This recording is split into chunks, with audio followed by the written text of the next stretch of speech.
Hey there, Star Riders. Welcome back to Sincerely Yours, where every chapter is a new adventure. Grab your pens because today, before we jump in, I want to take a moment to say thank you. We're getting close to 160 subscribers. My Victorious video just hit over 700 views, and the last three videos since my Victorious video has all crossed 100 views. That kind of growth doesn't happen without community. So, thank you for watching, commenting, and really engaging with these conversations. It means more than you know. Now, let's talk about Korra. In part one, we broke down why Legend of Korra's characters struggled to connect the way Avatar The Last Airbender did. But today, we're zooming out because those character issues didn't come out of nowhere. They were shaped by pacing, by the loss of spiritual depth, by bending that slowly drifted away from its cultural roots, and by relationships that never had the time to fully breathe.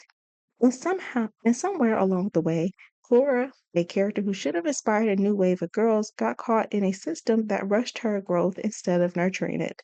So today we're breaking down the pacing problem in Legend of Korra and how it quietly affected everything else. So again, grab your pens and your tea, Star Riders. Let's get into it.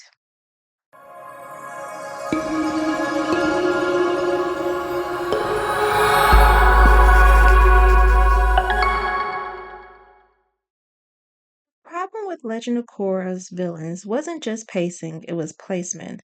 The show threw its heaviest hitter too early and left the weakest to drag through an entire season. If the order had been reshuffled, Korra's growth would have felt more natural and the story would have escalated in a way that matched the epic scope of being the Avatar. Here's how it could have worked.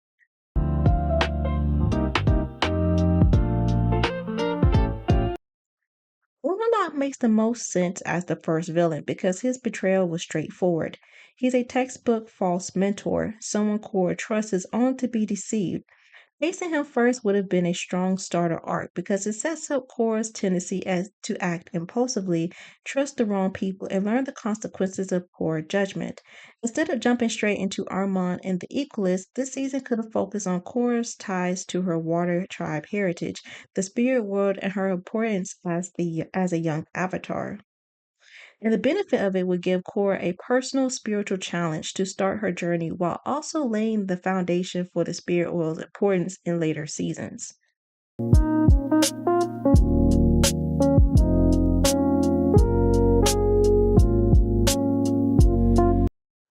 Kavira would have been a killer second villain.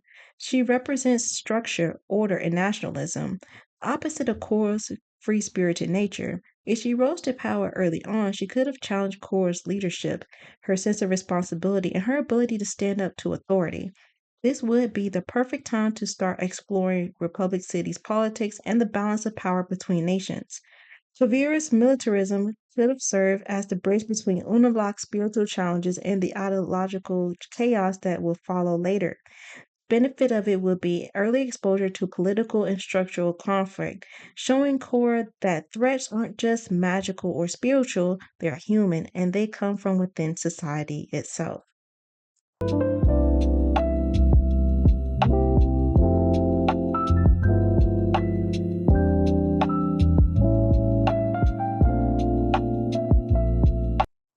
By this point, Core has faced betrayal and authoritarianism. Enters, I hear, the embodiment of chaos and ideology.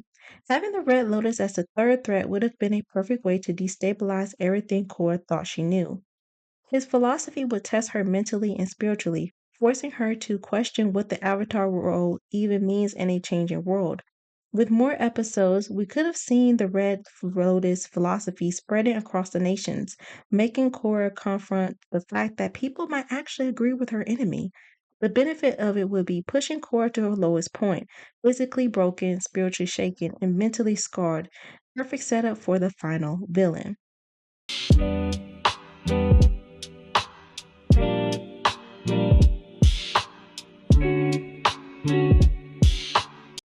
Saving Armand for last would have been legendary. He's the most ideological of all the villains, and his equalist movement had the potential to flip Korra's world upside down.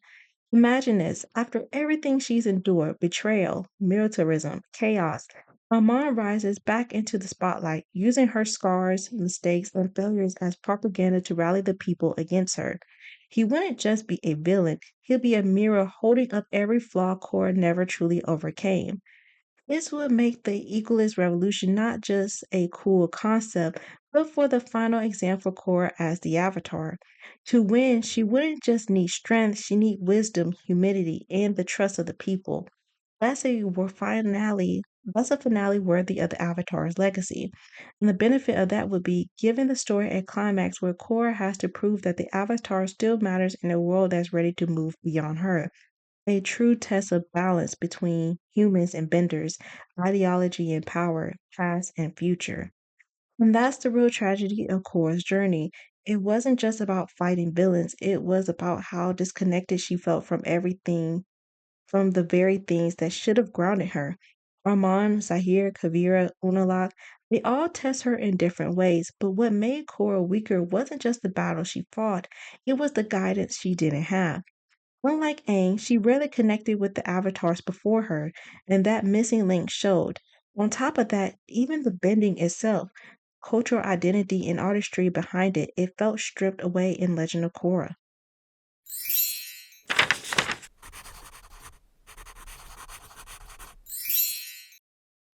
In Avatar The Last Airbender, Aang often turned to past avatars when he was troubled and needed advice. One of the best examples when he struggled with the decision of what to do with Fire Lord Ozai before their final battle. Every single person he asked basically told him, yeah, you gotta unallow this man. Which gets even funnier when you remember he even asked Zuko what to do with his own father. You'd think Zuko might hesitate, like, that's still my dad. I still love him. Nope. Zuko said, nah, you gotta murk that man. Do you see my face? Do you really see my face? He literally roasts me. So, Aang goes to the other avatars for wisdom. And guess what? They all said the same thing. Ozai had to go. And throughout the series, we most often heard from Avatar Roku, who was always around to drop some heavy perspective. Now in Legend of Korra, that dynamic is almost non existent. Outside the one time Aang helped Korra restore her Avatar abilities, we don't really see her lean on the Avatar line. Personally, I would have loved to see Korra sitting down with Aang, Kyoshi, Roku, even Yang Chen. Imagine how different her growth would have been if she had those voices guiding her. And here's where the disconnect stings. Aang was deeply tied to the spirit world, his air nomad culture, and the philosophy behind bending. Korra, not so much. Actually, not at all. Take her early training with Tenzin, the only living airbender at the time. She was impatient, stubborn, and flat out reckless. Remember the moving panel exercise? Instead of working through it, she got frustrated and burned the whole thing down. This was after Tenzin's advice, and his kids was literally showing her how to do it. If that's not disrespectful, then this channel isn't sincerely yours. Like, imagine if Tenzin turned around and said, cool, let me whip up a hurricane and wipe out the Southern Water Tribe's entire history. Like, how's that feel, Cora? And then there's the bending itself. In Avatar The Last Airbender, every bending style carried the essence of its element. Tara's water bending flowed like water, smooth, graceful, and powerful. Aang's airbending was light and agile, and like a leaf dancing in the wind. Toph earth bending was rooted, strong, unshakable. Even Zuko's firebending had structure, discipline, almost like an earthbender's stance infused with fire. Watching them fight was like watching a dance, a call and response battle that felt alive. In Legend of Korra, the bending often lost that artistry. Outside of Tenzin and his kids, everyone looked like they were just throwing punches in an MMA cage match. Punch, kick, flame, rock, no rhythm, no philosophy, just violence. And that's one of the biggest downgrades for me. Korra stripped bending of its cultural identity and spiritual elegance, turning it into straight up combat sport. So if Legend of Korra lost the artistry of bending, and it also stumbled when it came to the artistry of relationships. In Avatar The Last Airbender, bending wasn't the only thing that felt like a dance. The dynamics between the characters did too. Friendships, rivalries, romance, they all grew in ways that felt earned. But in Legend of Korra, well, let's talk about these messy relationships.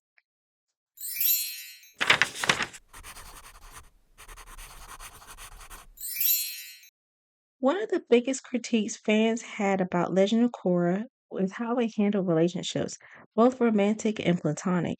In Avatar The Last Airbender, relationships unfolded gradually. Aang's crush on Katara developed across seasons. Zuko's redemption arc reshaped how everyone interacted with him, and friendships like Sokka and Toph's had moments of depth and humor that stuck with us. In Legend of Korra, things often felt rushed, forced, or dropped without payoff. The infamous love triangle between Korra, Mako, and Asami is the clearest example. Instead of letting us savor natural chemistry, the show dove headfirst into drama. Korra and Mako got together quickly, broke up, got back together, and it all ended with fallout that honestly overshadowed the larger story. And while the series deserved props for the Korra Asami ending, which was groundbreaking representation, build up to that point was almost non existent. It felt more like a last minute course correction than a well seated romance. Even outside of romance, friendships sometimes lack depth. Team Avatar 2.0 never quite captured the same spark as the original game. Think about how many iconic friendship or gang moments we can quote from Avatar The Last Airbender, like Cactus Juice Sokka, Zuko's field trip with each gang member except for Toph, which she acknowledged that she didn't have a field trip moment with Zuko. And speaking of Toph, let's speak about her running gags with nicknames or the constant time, or how many times we can count that Toph reminded us that she was blind. In Legend of Korra, the team often felt more like co-workers than lifelong friends. There were good moments, but they didn't always stick the landing. That's not to say Legend of Korra had nothing going on in the relationship department. Tenzin's family dynamic were some of the most grounded and heartwarming parts of the show. Watching him juggle the weight of his culture while being a father was powerful. And his kids often brought the humor and heart the main cast lacked. But when the main characters' relationships aren't as compelling as the side character, that's a problem. The Legend of Korra writers wanted to show adult relationships, heartbreak, complexity, messy love, and that's a great goal. But grown up doesn't mean chaotic. If anything, it means learning how to communicate, love, and let go without blowing up your whole team dynamic. If the series slowed down and gave each relationship space to breathe, we could have gotten the best of both worlds, romance and realism. Because the truth is, the emotional core of any Avatar story has never been the bending, it's the bonds.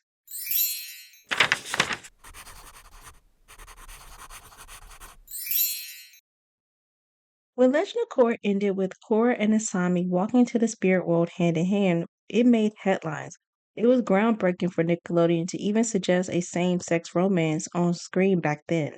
Representation matters, no question. For a lot of fans, that moment meant visibility, and that shouldn't be taken lightly. But here's where the critique comes in. Was it truly earned, or was it a last minute decision to spark buzz and grab viewership? Because if the writers wanted Cora to be a lesbian, then cool, that's fine. But they should have planted that seed from the beginning, not in the final minutes of the series. Representation should feel authentic and not like an afterthought. And let's talk about the 2010s TV landscape.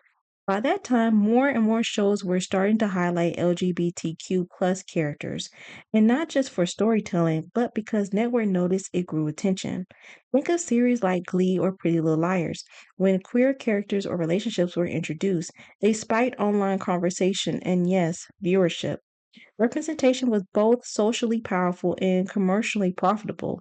So when Legend of Korra's ratings were struggling, Nickelodeon had literally pulled it off air and dumped it online mid-season. It's hard not to side-eye the timing of both Korra and Asami reveal. Was it a genuine creative decision or a strategic play to make the finale trend? Then there's the whole Mako situation. Let's be real. Sami and Cora getting together is weird.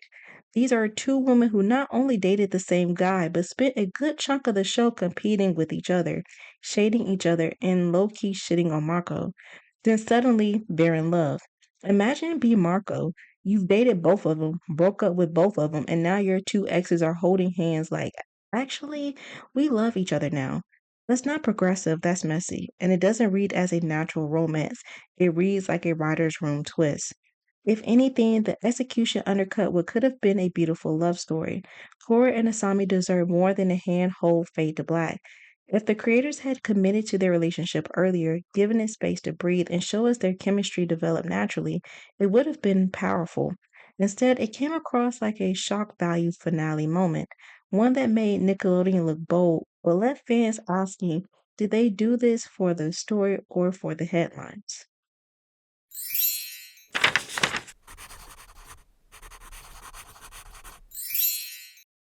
I really believe Legend of Korra could have been more than just a successful sequel.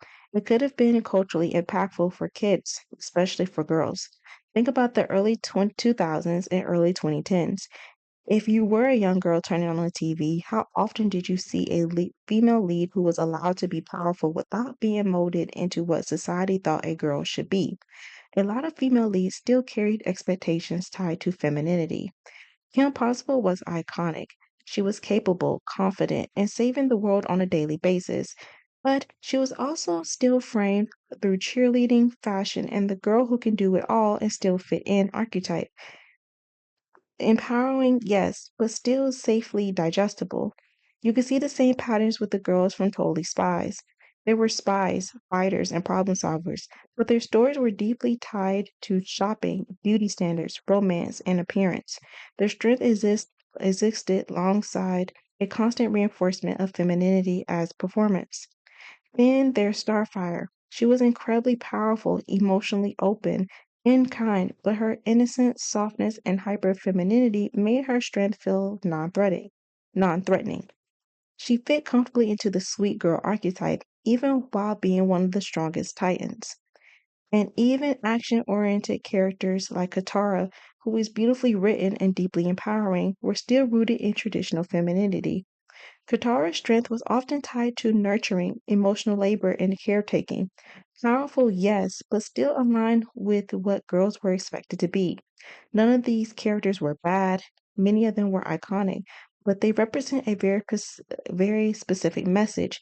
You can be strong as long as you're still soft. You can lead as long as you're still likable. You can fight as long as you don't disrupt the balance. Now, there were girls who pushed back harder. Sam Puckett was loud, aggressive, unapologetic, and straight up terrifying in a way that felt refreshing. She wasn't trying to be likable, and that alone made her stand out in an era where girls were expected to be palpable. But look at those but look at where characters like her were placed. Take Shigo, sarcastic, dominant, physically stronger than most men in the room, and openly uninterested in approval. She was everything society warned girls to not to be, and she was framed as a villain. Or Azula, brilliant, ruthless, emotionally complex, and terrifyingly competent. She wasn't soft, nurturing, or accommodating, and the narrative pushed her for and the narrative punished her for it. Her power was undeniable, but her lack of traditional femininity was treated as something that needed to be broken. In more grounded, realistic shows, girls like Jade West exist on the sidelines, aggressive, emotionally complex, sharp tongued, but rarely framed as the hero. She was the difficult girl, the antagonist energy, and the warning sign. Toph is especially telling. She was blunt, she was abrasive, she rejected traditional femininity entirely. And while she was beloved as a character, her long term outcome tells a quieter story isolation, emotional distance, and a lack of communal happy ending. Granted to more traditional feminine, to more nurturing female characters, they were powerful, they were compelling, but they were rarely allowed to be the model for peace. They showed girls what was possible, but never fully what was permitted. And that's where Cora could have changed everything. Cora wasn't a sidekick. She wasn't a cheerleader. She wasn't designed to make people comfortable. She was loud, physical, emotional, stubborn, and dominant. And she was the avatar, the most powerful person in her world. She played a rough, male dominated sport. She challenged authority. She took up space unapologetically, and that should have been revolutionary. Korra had the potential to tell a new generation of girls, especially tomboys and girls who never fit neatly into society's expectations, you don't need to soften yourself to deserve power. And she could have shown boys that leadership, strength, and heroism were not genderized traits.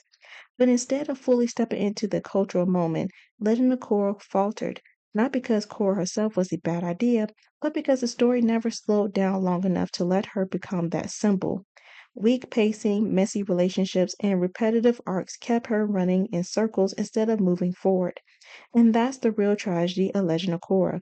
It could have been a show that told little girls and tomboys, yes, you belong here.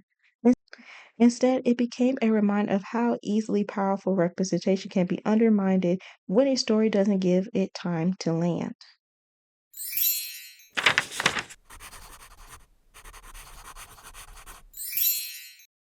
So, when you really step back and look at it, Legend of Korra didn't struggle because it lacked ambition. It struggled because it didn't give its story time. Time for Korra to grow spiritually. Time for the spirit world to feel sacred again. Time for bending to carry culture, philosophy, and identity, not just combat. Time for relationships to develop naturally instead of feeling rushed or transactional. And that's the part that hurts the most. So let me know in the comments, do you think Cora was failed by her villains in the pacing or by a system that never gave her the space to become who she was meant to be? As always, thank you for being here, Star Riders. Again, thank you for the growth, the views, and the conversation we're building together. If you enjoyed this video, don't forget to like, subscribe, and ring that bell so you don't miss any more out of this world ideas. Until next time, keep your pen to the stars and your heart in the pages. Sincerely yours.